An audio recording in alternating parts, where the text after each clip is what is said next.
Yeah, you know, the whole morning I have this feeling of like something great to happen. I was at one stage I thought like, oh my God, should I be nervous? Should I like, should I have prepared better? Should I do more research?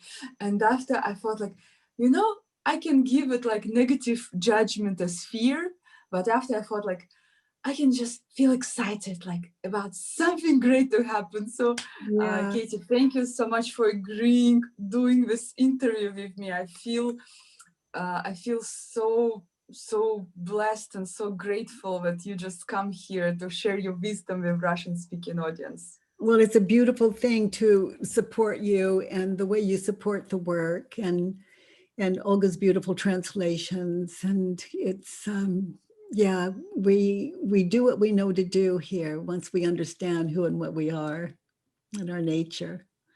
It's the end of anything. It's the end of duality, really. We all know what to do. An inquiry takes away any reason not to. And we don't have to guess anymore. We just do the thing we know is right to do. And it's a good life. It doesn't mean it's right to do in other people's opinion, but we can only come out of ourselves and be right with ourselves and make it right if we should ever see that there was an error. Yeah. Katie, Ekkhart Tolle talks about you that you are a blessing for our planet. And I was wondering for a long time, why Katie Bayron books everywhere in all the corners of the world? Why still no books of Katie Bayron in Russian? And I think must be a special reason why your first Russian book came out in Russia in this special year. So I believe that your book coming to Russia is like a blessing for all the Russian speaking people. And I cannot imagine even better time to release your book, specifically 2020. So thank you so much. I think that Olga was the push behind that. She has a passion for it. And she just moves forward and wants people to understand that inquiry and the answers are within us all. Thank you, Katie. And I have it here. I have my first that I bought so many years ago, and it completely changed my life, Katie. And I've enjoyed so much my life, my children, and this great adventure. And so many people learned about it. And I'm so thrilled. Thank you, Katya, because Katya actually approached me about 6 months ago because she wanted everyone to know about the work. Yeah. So passionate about it.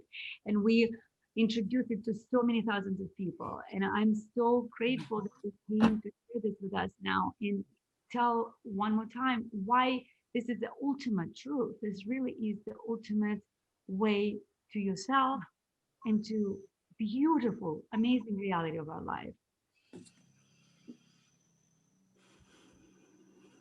Yes, and for all your support, getting Loving What Is out. I always wait to or I could say, I always love to just watch how the book moves on its own. If it has value, someone will move it. And I do all that I can to support that. And Stephen does also. So yeah, loving what is in the way of it. If something's valuable, it moves around from one to the other, to the other, to the other. That's what value, that's the life of value.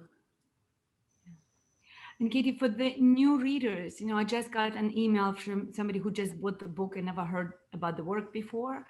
And they're asking, how can I really apply it? How do I inquire into I'm stupid? Like, how do I deal with that in my life? Mm-hmm. Can you give them some pointers? Oh, yeah. Go ahead, sweetie.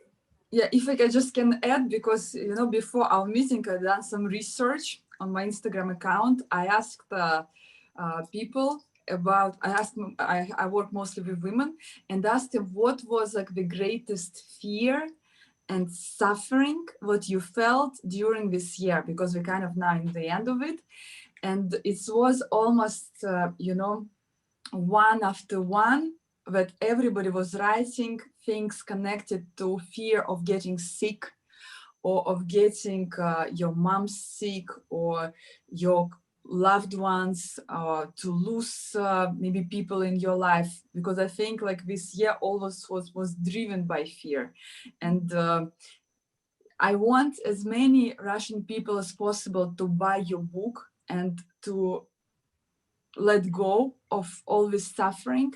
And if you maybe can touch how these 4 questions that just turn everything around can help into experience like all level of pains connected to fear, and how Russian people maybe can apply it also in this ways, in these feelings that they Well, if we take what was it, Olga? I'm going to get sick. Was that the one-liner? One of you can. Yeah. So if I had the thought, you know, I'm going to get sick. It's a concept. It's a thought. It's a judgment. And I'm going to get sick. Is it true? That's the first question. There are only 4. Can I really know that it's true? I'm going to get sick. And I look at the situation where maybe someone has walked in front of me, maybe a family, and they're not wearing their mask, and they're laughing and singing, and we don't have the distance, and I have the thought I'm going to get sick. So I focus on that situation. I'm going to get sick. Is it true? And then, you know, I just query that. Can I really know that it's true? Well, I feel, you know, I can't know for sure. Could be, but I don't know. I just can't absolutely know that. And then I look at the third question. There are only 4. I look at the third question, and I notice how I react when I believe the thought. And I notice that I become maybe unsettled. Everyone has to look to themselves. How do you react when you think the thought, you're going to get sick, you're going to catch the virus? And we all look to ourselves and how we react. And this is where we get still. We meditate in the question, how do I react? I get in touch with my emotions, my feelings, and how it felt when I think that thought, and how they're already around the block and I'm still sitting in, I'm going to get sick. So I see me, I'm old, I'm 78, and I see me in the hospital, and I see me on a respirator, and I can't see my children, and I can't see Stephen, and I'm alone. And then I see the past where we were all together and all having so much fun. And those images of the past, that's the illusion. People want to know, what is the illusion? What is ego? Well, that's it. That those images in my mind's eye of the past, and the image of my mind's eye in the future. And then there's comparison. The ego, to survive, it compares those happy days, those healthy days, and then those sick days, those sick, lonely days. And as we witness that illusion, the ego's survival to live, mind survival, ego to be a physical object, a body, it never sleeps. That's its trick. So who would I be without the thought? You know, who would I be without the thought? So now the illusion falls away. I can still hear the laughter of them turning the corner, and I'm healthy. And it's one of those days when the sun is shining, and I'm really happy to be healthy right here, right now. And I'm grateful. And what happened was I noticed the difference between the illusion in my head of past, future, and reality. Now, there is a reason that, let's say, if if that were my experience, there is a reason that I'm upset. It's not the virus. It's not those people. It had nothing to do with mass or distancing, nothing to do with it. The cause of me being so upset was I was caught in the dream, the illusion of past, future. So in that fourth question, who would I be without it? Awake. And as some of us take on this practice, we can talk like right here, right now, and talk, be here, and see the illusion of when I said, see the illusion. And be awake to the illusion and be present, because one is real, the other is the illusion.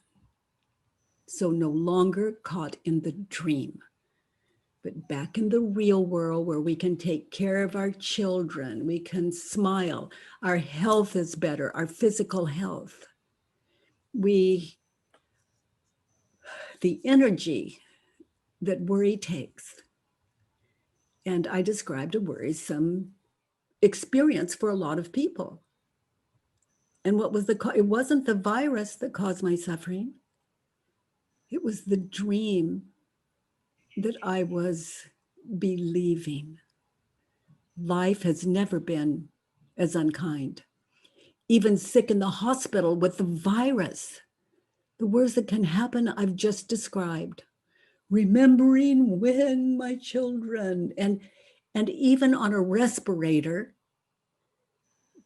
remembering, seeing in my mind's eye of the breath that was, and a future where it's not coming again. And so what is the cause of my choking beyond the lungs being filled? That is the place we can breathe, to be awake to, I'm in the past, I'm in the future. And then you notice you'll breathe or not, but that will all happen in the absence of fear. If you're awake to reality.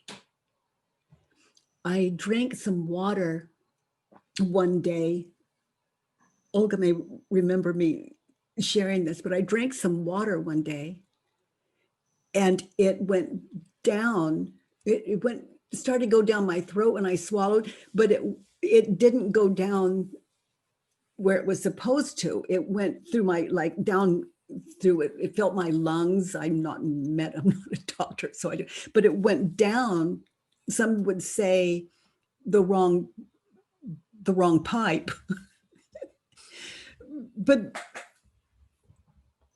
without my story, it doesn't matter what was being imaged or what beyond that dreamed, comparing the swallowing experience with me swallowing, imagining one, experiencing the other, without comparison. In other words, without the dream. It was amazing. The water went down. I experienced curiosity and it just came right back up. We hear people talk about non-resistance. That is the essence of non-resistance, being awake to the dream. So it's life lived.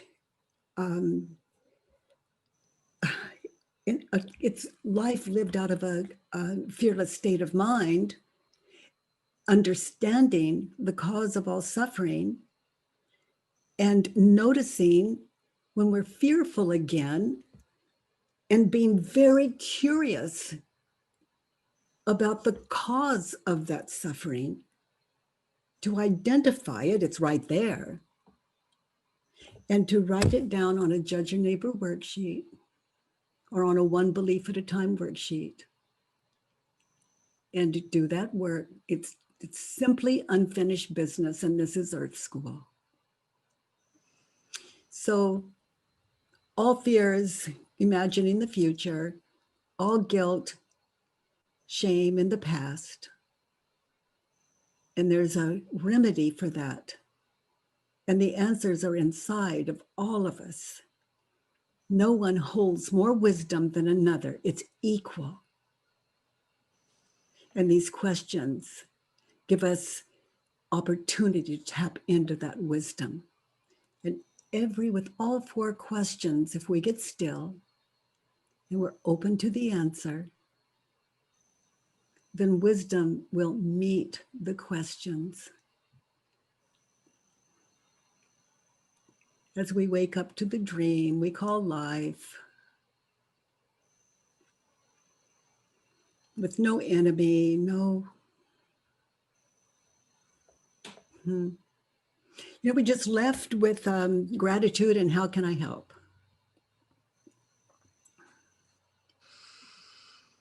You know, Katie, I also asked this question because just recently my mom, she also called me and she said like she had fever for a long time. She tells me on the phone and she's like in small city in Yaroslav, in like little Russian city, and I'm in Bali here, like all like nice in the greenery. She calls me, I don't feel like this with my nose, and this thing happened and this thing happened. And you know, you mentioned these worksheets. They actually saved me because I felt like this game of the mind going crazy, like, oh my God, what's going to develop? Do you have any contacts? How are you going to fly? What are you going to do? You have 3 kids. Like, what's going to, like, it's going crazy in my mind. And I felt like, this is not reality. Yeah. So I had to bring myself, and like your worksheets that you mentioned, it's a game changer. And if you, as you said, if you maintain still, it's just changing everything. So I'm so grateful that now this instrument not just comes to like chosen people that speak English. Now this instrument through the book available to all the Russian speaking audience. And I think this is a very important day that just unleashing new level of life enjoyment. And you know, you mentioned that how you can work with these 4 questions. And I think many of us can understand probably, oh, this thing happened for the better. You know, in Russian, we have this saying like, oh, this for the better. And sometimes you can like, really? How this can be for the better. But so how in the moment you can like really stop these thoughts, because sometimes you just like, you also have this saying of like prison of the mind. You just already imprisoned, and like these thoughts rule your day, rule your life. How can you really stop it when it happens before it ruined your life, before it ruined your like relationship? How do you stop yourself in time? Well, I just judge my mother on paper, and then I question those judgments. And then I come out sane as opposed to crazy. And when people say life happens for the better, it's very difficult to see because the ego takes that territory over. But once you're doing the work, it becomes life. You can see it. You can see it. Like one day a car hit a dog and I saw it, and the dog was dying on the curb, bleeding out of its mouth, and just lay still on its side.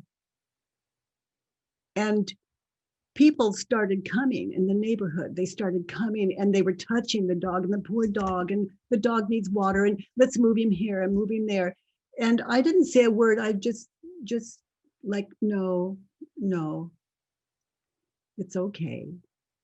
Everyone wanted to help the animal. And in all of that, the dog died.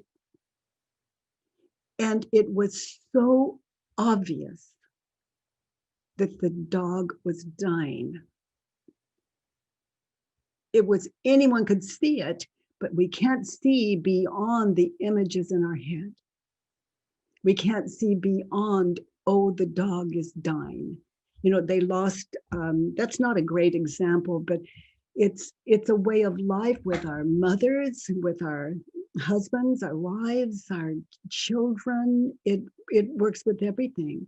There's just no downside.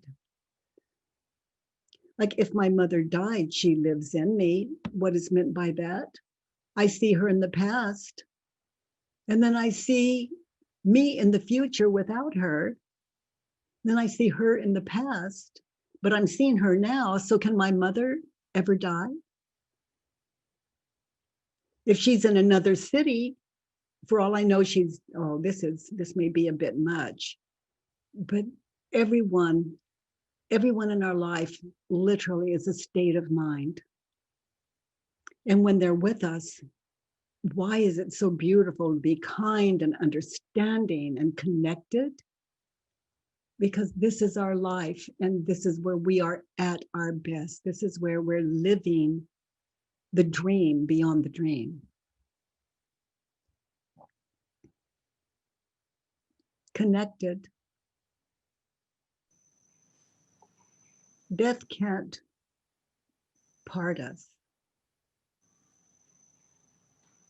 I could say a lot more about that, but anyone that sits in inquiry discovers any words that I could say, they discover for themselves, which is all that I did. This is a practice to sit in these Judge Your Neighbor worksheets and this one belief at a time worksheet and sit in ourselves. It's a meditative practice that I invite the world to, and I know that anyone with an open mind can do it. So, and no one has to do it. Yeah, this judgmental worksheet saved me so many times, saved my husband, saved my kids from me. So it's really, and I'm so happy we have it in a book. So I just want to tell each one of you who are going to be watching this video, you just have all of it available now in Russian and can read it in a book format and just really apply it to your life. And you also mentioned like this curious mind, that instead of fear, instead of worry, you just become this like kids style curious. That gives you completely different meaning to everything. And you know, I also asked my audience, who do they judge? Like, especially like really, if they open and honest with themselves. So who do you really judge in your life? And I saw so many answers, like usually it's closed ones, mom, dad, you know, like husband. And at the same time, we also judge ourselves. But many people wrote like, I don't really judge anyone. And, you know, in our personal development sphere, you know, we work with Tony Robbins, we work with Ekхарт Толле, I share lots of your knowledge, these 4 steps. And many people, they just say like, no, you know, I don't judge anyone. And I also believed that thought myself when I was coming to your seminars. Like, and you say like, okay, now it's time to judge. I'm like, no, like, I'm like, I'm like in this state of mind, I don't really judge anyone. And many people also in my research said like, no, I don't judge anyone. So you met many people, Katie, and I want to ask you, sometimes Russian people think they don't judge anyone. Did you ever meet people in the world that really don't judge anyone? Well, you know, in the sense that you asked the question, no. People may believe they don't judge, but it doesn't mean they don't judge. And if I say, have you ever judged? And they say no, they just judged something.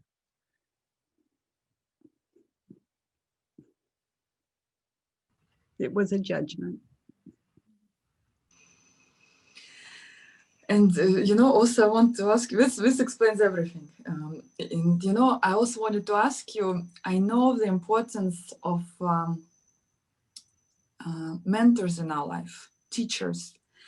And sometimes, especially in a painful experience, for example, I think we're so blessed of having Olga in our Russian-speaking,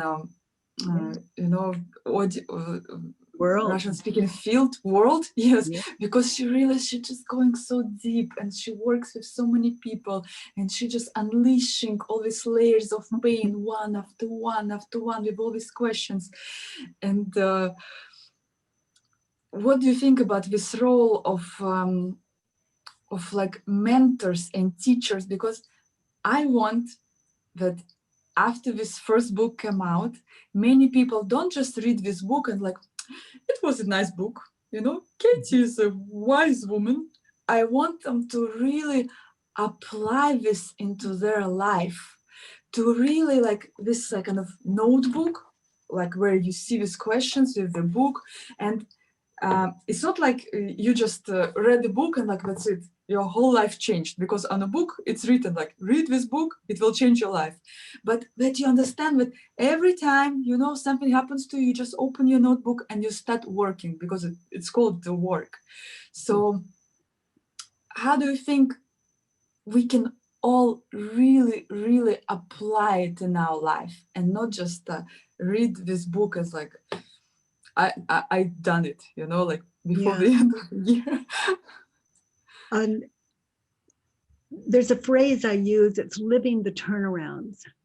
And for example, on the Judge Your Neighbor worksheet, it's, let's say on number 2, it's, I want my mother to forgive me, or I want my mother to admit she lied to me. And then I question that. My mother lied to me. Is it true? And then I look at how I react when I believed the thought, what I said, what I did, how I treated her. And I sit in that and I witness that. I see how I reacted. And I see those images that were happening in my head, the illusion of past, future, where she did it before and she's going to do it again. And I have all the proof that she's wrong, I'm right. And now I understand the cause of my emotions and how I react when I believe the thought and why I believe the thought. It's the ego at play. So I notice all of that in how I react, what happens when I believe the thought. I become awake. And I see my mother lied to me. Who would I be without the thought? And I just drop, who would I be without the thought? My mother lied to me. And I just witnessed that. And I can hear what she said, because I'm safe now. I'm not there in doing war with her and feeling hurt. It was like 10 years ago or yesterday, it doesn't matter. So I can afford to meditate in, who am I without the thought? My mother lied to me. And I can hear her again. And my head was so full of all of this. I'm right, she's wrong. So now alone, I can sit in it. I can hear now what I wasn't listening to then. We can all get that still if we really want to be free. And then I turned it around. My mother lied to me, turned it around. I lied to my mother in that situation.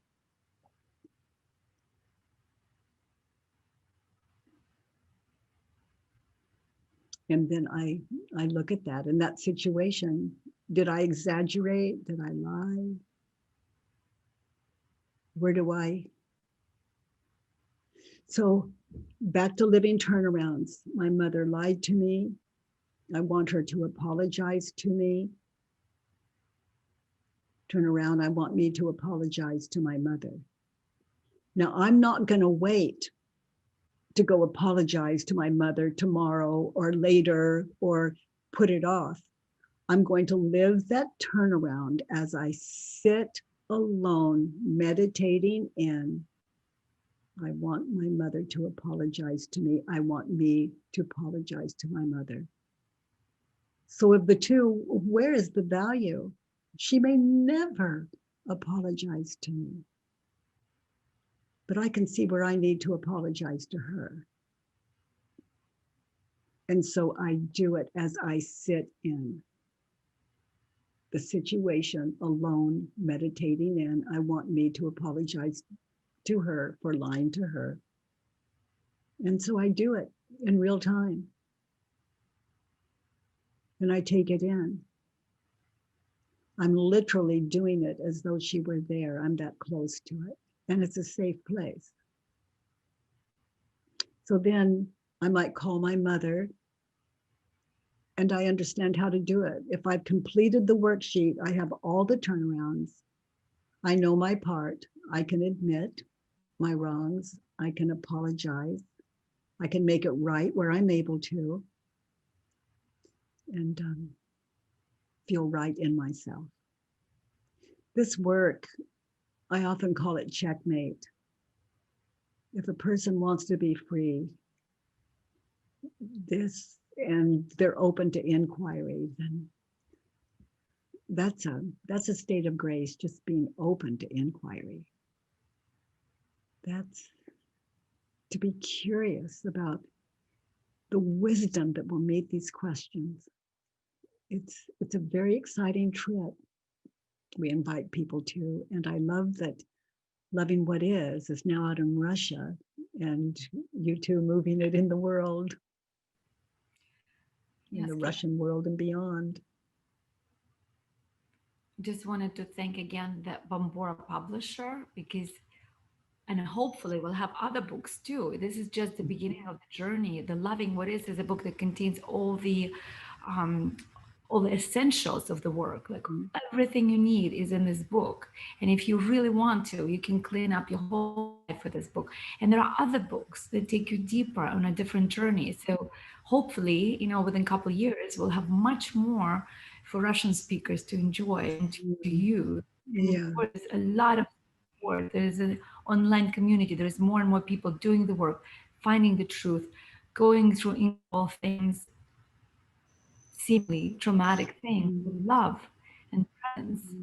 That is, and I've witnessed it, Katie, with you so many years. What you say is that everybody sees it for themselves. You really can, you can see it. People blossom like flowers because when they encounter their own truth, it's just magic. It is. And watching you through the years, you just continue to look younger and healthier and softer and gentler. It's extraordinary how it affects the physical as well. I feel like we've discovered the fountain of youth, and it's more than a physical thing. It's a state of mind.